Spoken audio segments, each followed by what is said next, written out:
Bismillahirrahmanirrahim. Waalaikumsalam. Ustaz, jika kita ingin berhijrah, bukan kita, Anda mungkin ya, ke arah yang lebih baik, tetapi keluarga tidak mendukung, bagaimana Ustaz? Mungkin bukan belum mendukung, tapi belum tahu tentang hakikat hijrah. Kalau Anda ingin berhijrah, tunjukkan bukti dari hijrah. Jangan banyak minta pendapat. Apa bukti dari hijrah? Akhlak. Akhlak. Misal, hijrah yang jarang sholat, sekarang sholat. Hijrah itu bukan masuk kelompok tertentu, bukan. Oh, saya mau hijrah masuk kelompok ini, cirinya begini, cirinya bukan. Hijrah itu mendekat kepada Allah, tidak harus ikut kelompok. Kalau kelompok mendekatkan Anda pada Allah, itu hijrah. Kalau tidak mendekatkan Anda kepada Allah, cuma tampilan, cuma ciri khas, bukan. Saya kadang-kadang suka bingung. Hijrah itu bukan ditandai dengan perangkat-perangkat tampilan. Memang tampilan menunjukkan perubahan, tapi lebih daripada itu akhlak. Misal, sholat. Apa fungsi sholat? Kalau orang sudah hijrah kepada sholat yang benar, maka sholat akan mencegah dia dari perbuatan keji dan mungkar.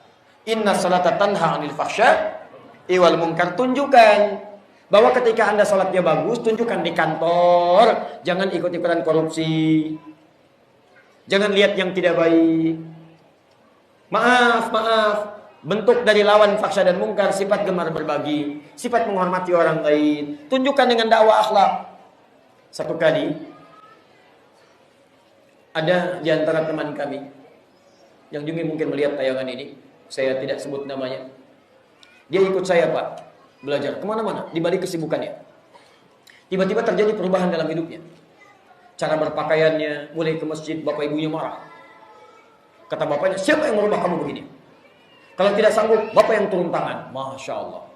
Itu baru tangannya, belum kakinya. Betul, karena ini pasukan khusus, Pak, nggak sembarangan. Ya, Masya Allah. Lu cerita, saya bilang, tunjukkan perubahan itu. Salah satunya dengan bakti pada orang tua, akhlak.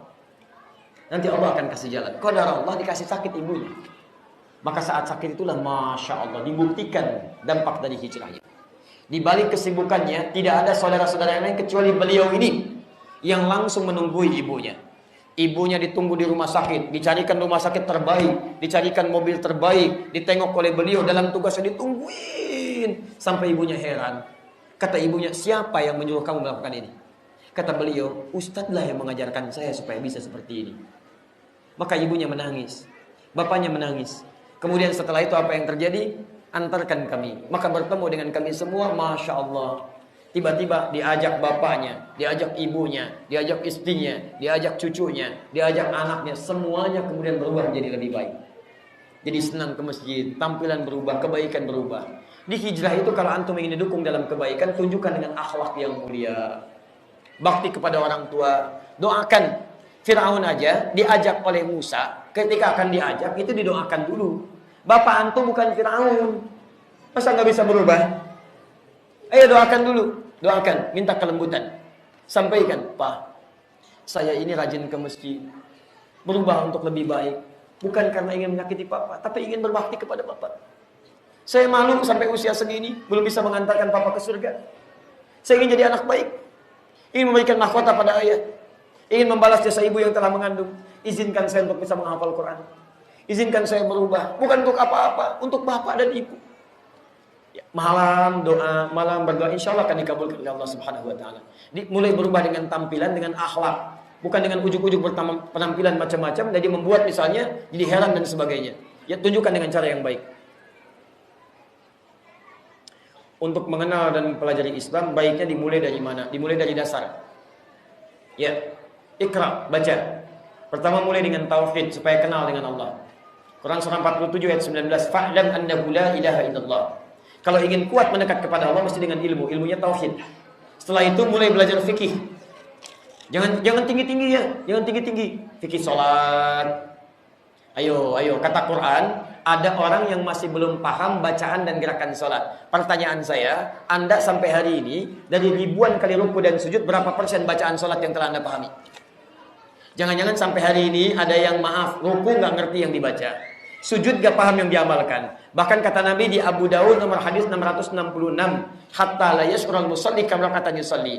Ada orang salat sampai tidak sadar berapa rakaat sedang menunaikan salatnya. Pernah mengalami itu? Abu Bakar. Abu Bakar As-Siddiq, Masya Allah. Itu baru baca Allahu Akbar. Abu Dawud nomor hadis 857. Baru baca begini. Allahu Akbar. Saking pahamnya dengan bacaan Allahu Akbar, gemetaran tangannya. Gemetaran. Ditanya kenapa? Kata Abu Bakar, saya takut ketika bertakbir merasa yang paling besar dalam hidup. Sombong dengan orang lain. Merasa angkuh dengan yang lain. Yang paling hebat dibanding yang lain. Dibanding paling khusyuk salatnya dibanding yang lain. Takut. Itu Abu Bakar yang dijamin masuk surga. Pahanya tidak sebanding amalan umat manusia. Menemani Nabi hijrah ke Madinah. Sahabat terbaik, mertua Nabi. Takbir, Allahu Akbar, saking pahamnya sampai gemetaran. Antum takbir, salat subuh, salat di puncak, gemetaran juga. Bedanya nggak paham apa yang dibaca.